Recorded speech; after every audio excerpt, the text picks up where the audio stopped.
Hi, I'm Carcino. Oh, let's talk about it. Let's talk about it. No one knows Carcino and none of these. There's so much going on in the world, and I'm just giving my 2 cents on it. Go in and do a raid at someone's house, but you don't have an arrest warrant for them.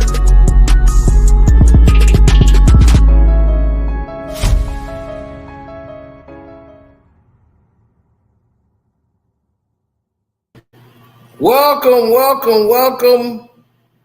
And fresh off the presses, I don't know what's going on here.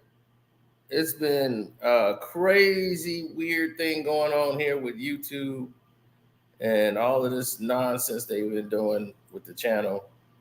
But we keep it moving here as we got breaking news fresh off the presses. And fresh off the press, we got Nico Harrison, the president and general manager of the Dallas Mavericks. The Dallas Mavericks have made it their destiny to be the team of the West, and they are putting a stranglehold on the Los Angeles Lakers.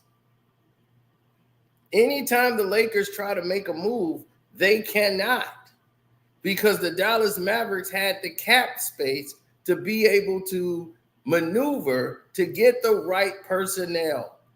But the goal was not to let the Lakers thrive. They fed off the Los Angeles Lakers. See, this is what Nico knew. And Nico Harrison is the guy that came from the Army, went to West Point. He played he was at Nike. He was the representative he's the guy that fumbled the pitch with Steph Curry and called him Steven and not Stephen. Kept calling him Steven. And then they had a Kevin Durant pack and was promoting him that, didn't even want to give him a signature shoe, anything at that time. And he didn't feel represented by him. So Nico swallowed that for the lifetime. But now, as the president of operations for the Dallas Mavericks, this has turned a whole new corner for them. Oh, things just got real interesting, people. They have been plotting and doing this to the Lakers since the inception. First off, they knew that the Lakers had personnel. They just knew that they wasn't utilizing them correctly. And when Nico got there, he understood. He said, I gotta first get a coach in here that can coach Luka Doncic. Jason Kidd is that guy, and he's on the Lakers.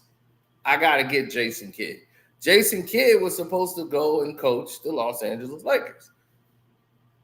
That was why they brought him on. They had Fogel there. They made J Kidd the assistant, and they were going to promote him from the bench to being head coach. But they made him an offer he couldn't refuse. The Lakers wasn't going to do that. Nico was able to negotiate and get J Kidd to leave that position that he was going to have at the Lakers, saying, we believe in you, and you're going to be our coach to develop our players for years. With this thing with LeBron, that's a hot seat job. It's temporary, and you'll be getting all the blame. Luka needs you. This is a young player that's coming up, and he needs someone to guide him. Just like you did for Giannis and got him on track. This is where you're going to be. This is your home. Like, we believe you. Mark wants you. I want you. Nico was full intent was to keep him. And, they bounced personnel on who they should get, but they wanted to get a big man in there. JaVale McGee, he felt was underutilized playing with the Lakers. Let's get him over here. He's athletic, big man. Let him run the floor. He can help out with some of our bigs in practice. He's a great teammate. Need him on the team. So right away, they were building. And they went to the Western Conference Finals just by adding Reggie Bullock. And they signed him to a deal. They had traded away Josh Richardson and got Moses Brown. They got Hinton. What's his name? Hinton from they got him on a 2-way contract, picked him up. They got Tim Hardaway Jr. They picked up Sterling Brown. They had Boban. You know, they had a whole lot of people that they brought on board who were great teammates but wanted to win. So the dynamics changed. And once the dynamics changed, so did the energy around the room. Now people want to look at them differently. Now it's a whole different mentality. Yeah. So now it's crazy because we're sitting over here watching all of these things develop, and what we're watching is a microcosm effect of a team that's on cruise control and another team that's trying to win and actually doing the job. And he's showing how inept at the job Rob Pelinka is. At all of these camps, you will see the president and GM of basketball operations. Nico Harrison was seen everywhere. I mean, everywhere. He's out and about.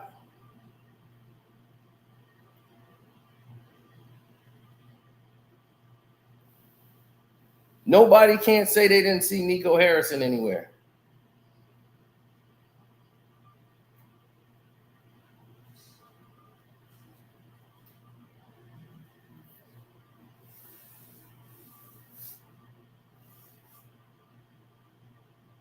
Absolutely. Nico Harrison changed the outlook of what it was supposed to be expected for professional athletes altogether. He changed that. And not only did he change it,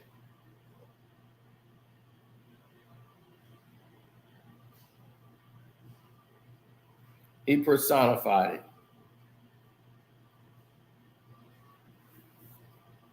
Now you're going to have a big problem on your hands. How is everybody going to, he's cosplaying as a GM? Well, it looks like that because Nico's making it look real easy. Rob Pelinka is the kind of guy that let things come to him. Nico Harrison is the guy that goes and gets it. That's the, if you want a description of the two, that is it. Rod's a sit back, let me see what happens guy. We're the Lakers. Everybody's going to want to come here. This is the show, the big show. And he lets that talk. But he doesn't really do the work. He don't put the effort in. He let his scouts go out and look at guys that they want to get. And he's just so laid back and lethargic about what he's actually witnessing and what he actually wants because he feels like he's handcuffed because he's not the guy that's making the decisions. Meanwhile, the Mavs have been making moves. So since he's been there, he's been building towards this. After they got to the Western Conference Finals, then the next year have a losing season.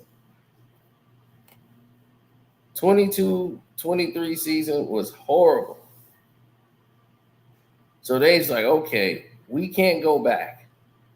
They re-signed JaVale McGee, kept him on the team. They brought in Hardy. They took Pinson, got him back. They had Tyler Hall. Who was that else they had there? I remember it was somebody else they brought in that season. But it changed the attitude of the Dallas Mavericks.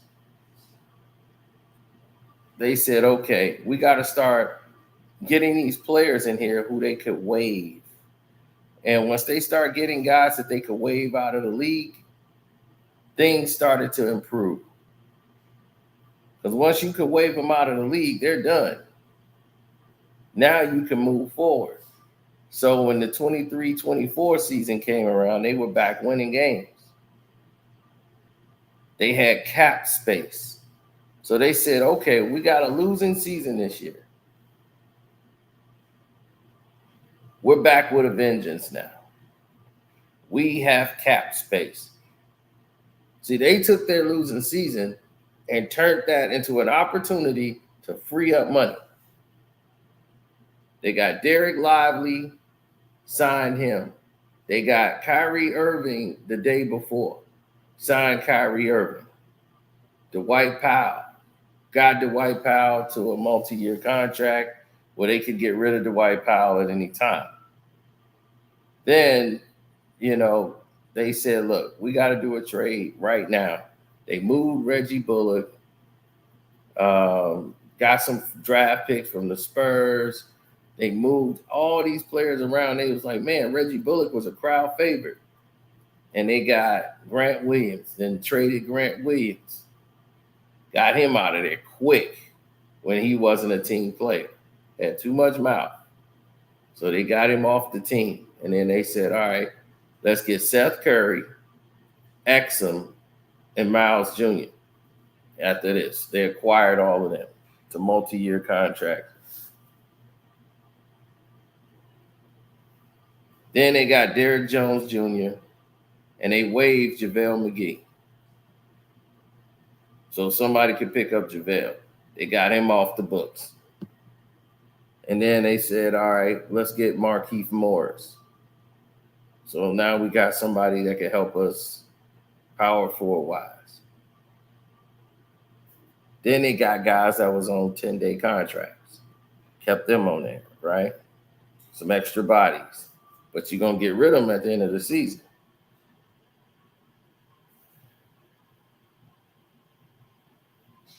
Yep. So when Seth Curry and Grant Williams got traded and they brought in P.J. Washington.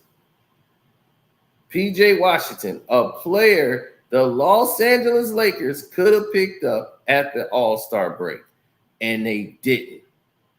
They let P.J. Washington, and I'm like, wow. And then they traded Rashawn Holmes and a 2024 pick that they just got in the trade before, right?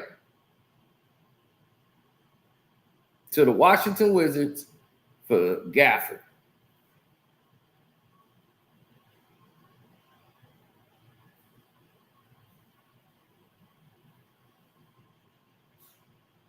Now your team moves forward.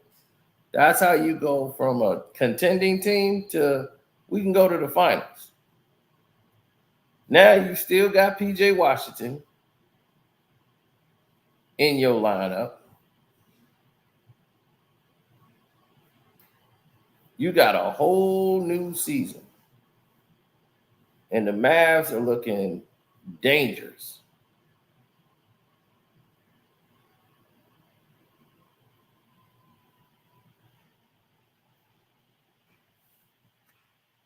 You got Daniel Gafford, Hardy, Kyrie, Klay Thompson, P.J. Washington, Derek Lively is the center. That starting five is going to be brutal.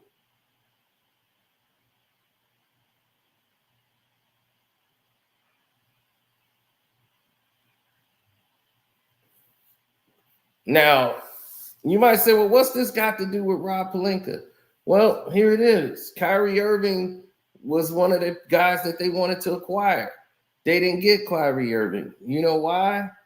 Because the Dallas Mavericks made him an offer he couldn't refuse. They paid him what he wanted.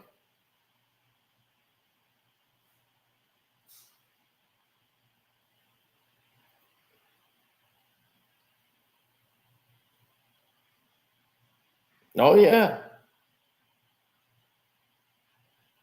So when you start seeing things that are impressive, this is it.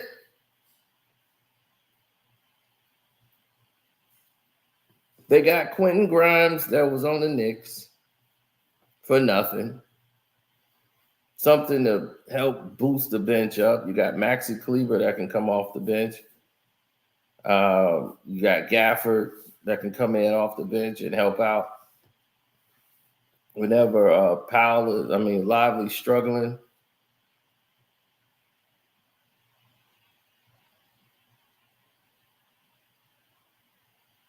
Yeah, they just got Brandon Williams from Arizona. They got a formidable team here that could, do some things. So Clay is a defensive 2 guard. He ain't what he used to be, but he still plays defense. He still competes. So him and PJ is going to work pretty good together.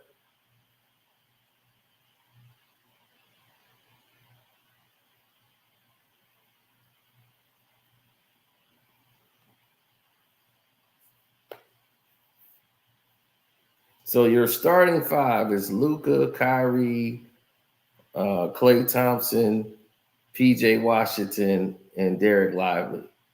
That's dangerous compared to the Lakers. They have nothing going on. So they lose Kyrie Irving, right? They lose PJ Washington. They don't get him. They don't get Klay Thompson.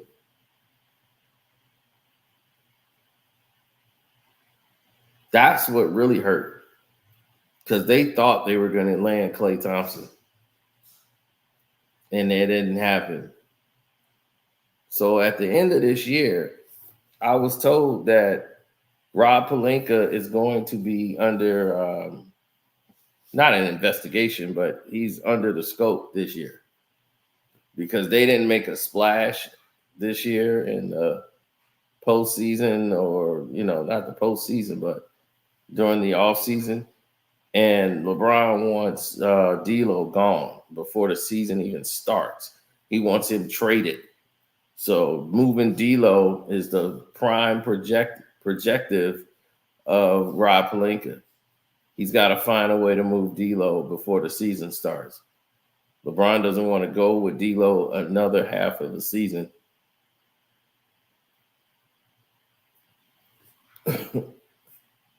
The Mavs are putting the pressure on them. They think it's the Clippers, but it's really the Mavs. The Mavs are the ones that are putting a lot of pressure on the Lakers.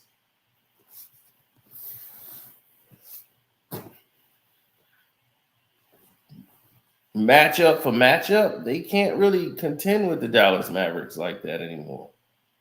I mean, they got some guys that's pretty fast, but now with Klay Thompson on there, you got another knockdown shooter. They lost Green. They could let Green go so they can get Klay Thompson, so they don't really lose anything in the money department, and they still have flexibility.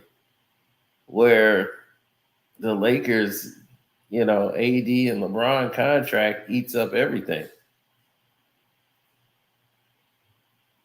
Then, he botched the deal to get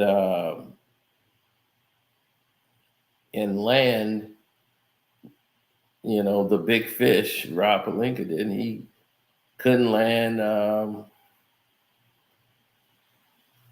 Who was the guy he let? Oh yeah, DeMar DeRozan. He couldn't land DeRozan. It was an awful free agency. While everybody else got stronger, the Lakers seemed like we were good last year. We can just coast on through.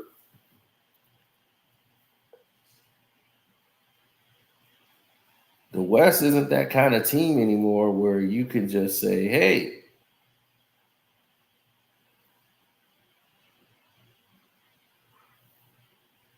this is it. We're good.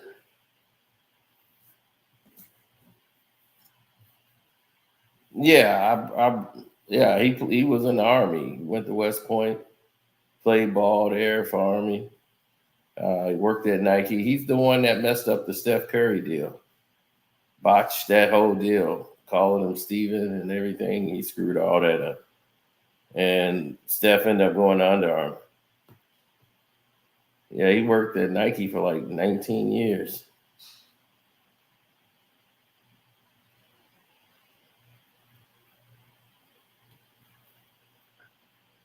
But since he's been president of basketball operations, sky's the limit.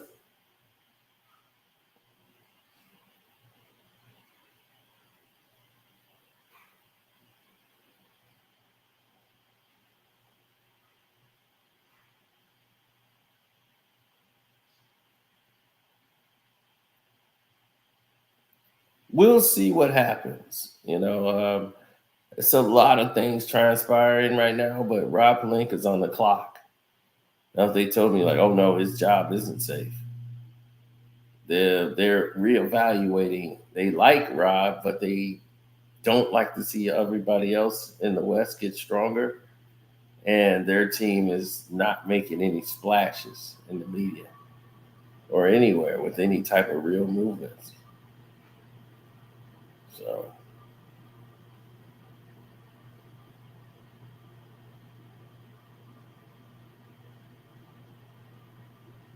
yeah, it's just a mess.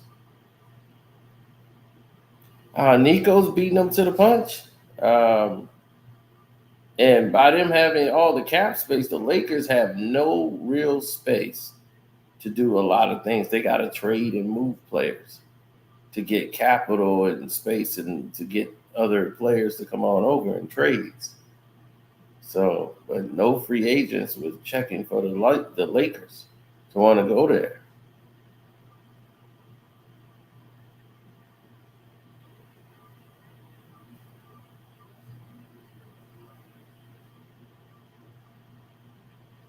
Yep, exactly. He earned his stripes. So that's what's happening right now. Rob Pelinka is on the clock. He has to get rid of D'Lo before the start of the season. LeBron don't want him on the team. He opted in, so they're just trying to find a good trade home for D'Lo. But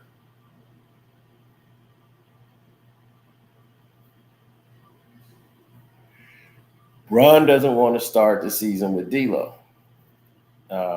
That's just what it is, and a lot of people think that D'Lo on the team is going to be lessening Bronny's play, and I'm like, Bronny.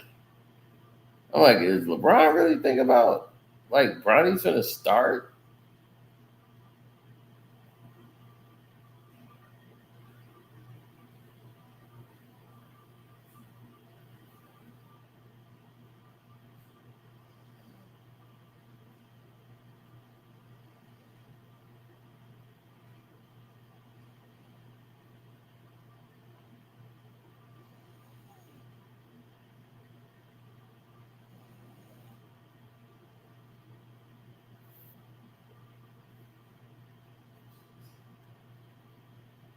Washington choke.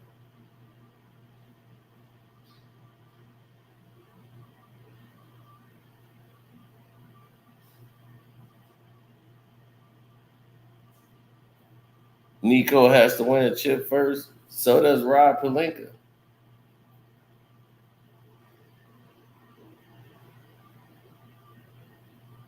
Everybody that was on that bubble championship got fired and gone except for LeBron and AD. So what does that tell you? Rob Pelinka can easily be gone.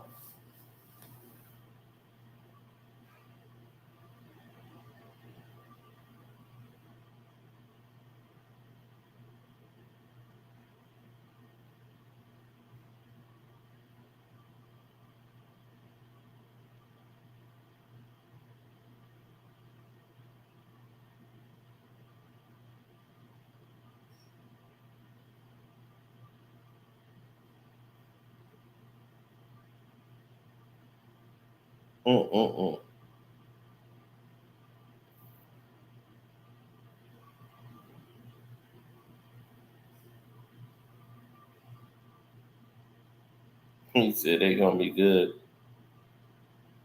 Soon as JJ Redick get in the face of Bronny on the sideline, LeBron and JJ are gonna be going at it. Well, that's because JJ knows better than to get in the face of Bronny. So you're not gonna see that ever.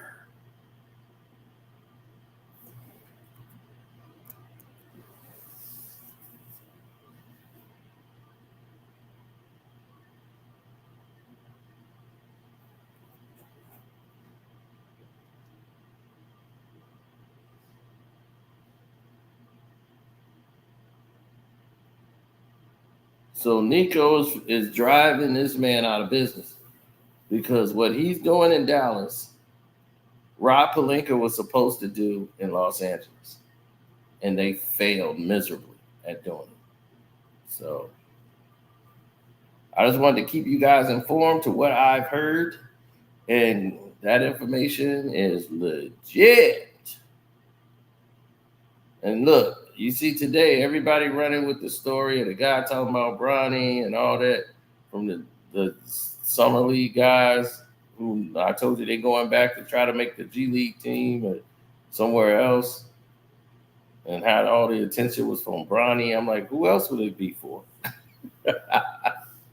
But this is what you get.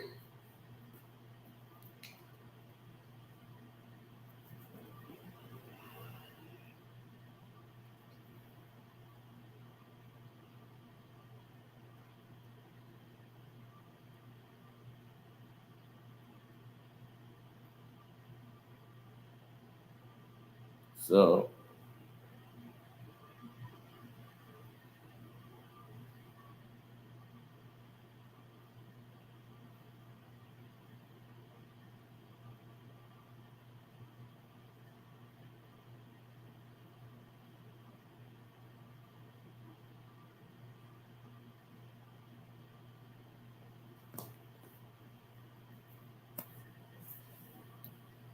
yep.